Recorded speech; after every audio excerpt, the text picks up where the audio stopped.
আসসালামু আলাইকুম আরহামাতুল্লাহ। রমজানের কমন কিছু ভুল, যে ভুলগুলো আমরা বেশি করে থাকি। রোজা রাখা কিন্তু ইবাদত না করা। আমাদের অনেকে রোজা রাখি কিন্তু নামাজ পড়ি না। এটা আমাদের অনেকেরই প্রধানতম সমস্যা। কিন্তু আমরা বুঝতে পারি না যে ইবাদতবিহীন রোজা কেবলই উপোস থাকার শামিল। রমজান মাস হলো ইবাদতের মাস। এ মাস পরবর্তী 11 মাসের জন্য নিজেকে পরিশুদ্ধ করার মাস। এ মাসের সারমর্ম হলো ইবাদত। কিন্তু আমরা অনেকে রোজা রাখি, নামাজ পড়ি না। তাদেরকে হাসরের মাঠে জিজ্ঞেস করা হবে, কিসে তোমাদের জাহান্নামের আগুনে নিক্ষেপ করলো? তারা বলবে, আমরা নামাজীদের অন্তর্ভুক্ত ছিলাম না। রমজানকে অনুষ্ঠান সর্বস্ব মাস হিসেবে নেওয়া। রমজান মাসকে আমরা যতটা না স্পিরিচুয়ালি নেই, তার থেকে বেশি নেই রিচুয়ালি। রমজানে আমরা অনেকে রোজা রাখি জাস্ট আমাদের চারপাশে অন্যান্যরা রোজা রাখে তাই। পাশের বাসার লোকজন যখন দিনের বেলায় আহার পরিত্যাগ করে রোজা আছে, তখন আমরা কিভাবে দিনের বেলা খাই, এই ইন্টেনশন থেকে আমরা অনেকে রোজা রাখি। মুসলমান হিসেবে যে একটা স্ট্যাটাস আছে, সেটা খুইয়ে ফেলার ভয়ে অনেকে রোজা রাখি। কিন্তু এতে তো আমাদের রোজা হয় না, উল্টে পাপের বোঝা বাড়ায়। থিয়ারি মিস করলে রোজা হবে না ভেবে রোজা না রাখা। রমজান মাসে এটি একটি বড় ধরনের ভুল। ভুলটা আমরা অনেকেই করি।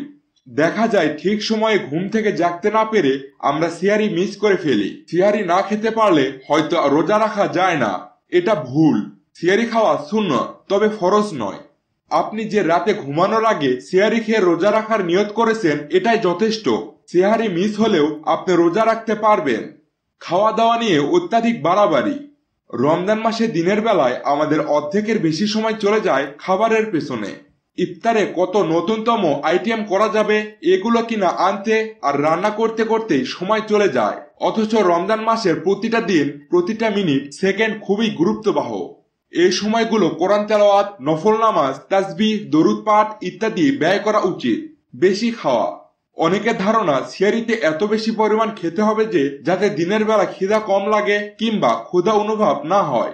এটা খুবই হাস্যকর। এতে তো রমজানের মেন ইন্টেনশন নষ্ট হয়ই, সাথে এতে করে ইবাদতেও আলসামি চলে আসে।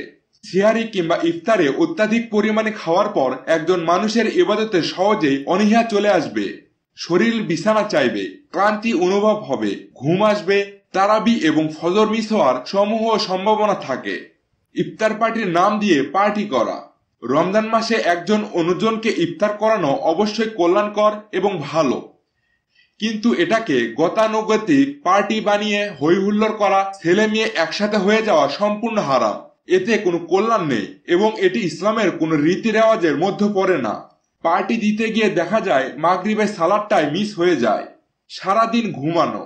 রমজান মাসে অনেকেই খিদার তাড়না থেকে বাঁচতে কিংবা কোনো রকমে দিনটা পার করে দিতে পুরো দিন ঘুমায়। এটা কি রমজান মাসের উদ্দেশ্য? এতে করে রোজা রাখা হয় নাকি উপোস থাকা হয়?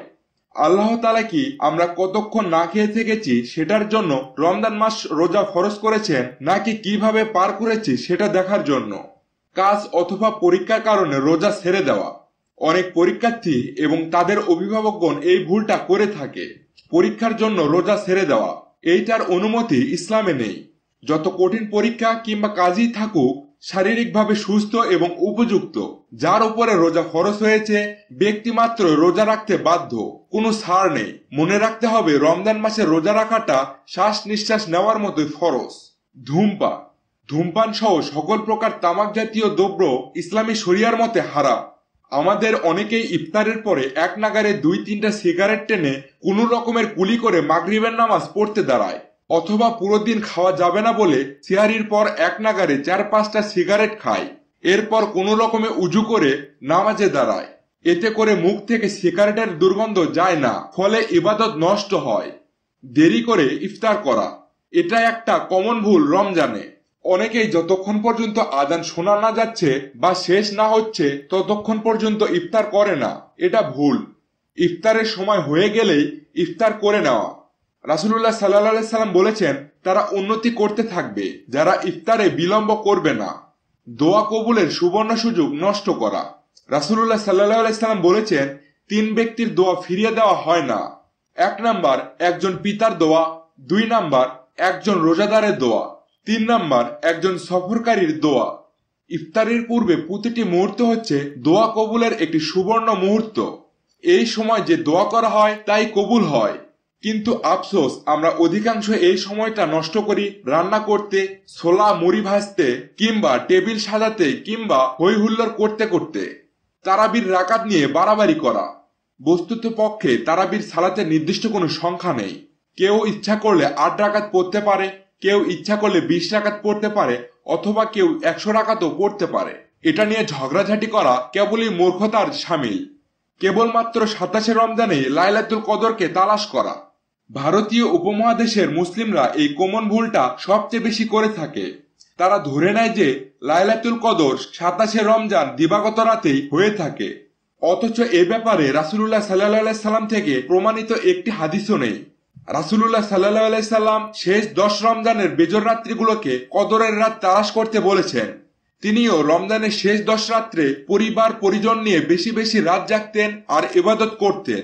27 রমজানকে ঘিরে আমাদের দেশে যে ইবাদতের যে রেওয়াজ প্রচলিত আছে তা বেদাত। শপিং এর ফাঁদে কদর মিস। রমজানের শেষ দশক রাত্রে বাঙালি মুসলিম সমাজ, বিশেষ করে মেয়েরা শপিং নিয়ে এতটাই ব্যস্ত হয়ে যায় যে কদর রাত তো দূরের কথা, ফরজ নামাজগুলো শপিং মহলগুলোতে চলে যায়। ঠিক যে কারণে রমজানের আগমন তা ব্যাহত হয়। আমরা চেষ্টা করব এই ভুলগুলোকে কাটিয়ে পুরো রমজান মাসটিকে কাজে লাগাতে। মহান আল্লাহ তাআলা আমাদেরকে এই ভুলগুলো থেকে হেফাজত করুন, আমিন। দ্বীনি কথা শেয়ার করে আপনিও ইসলাম প্রচারে অংশগ্রহণ করুন।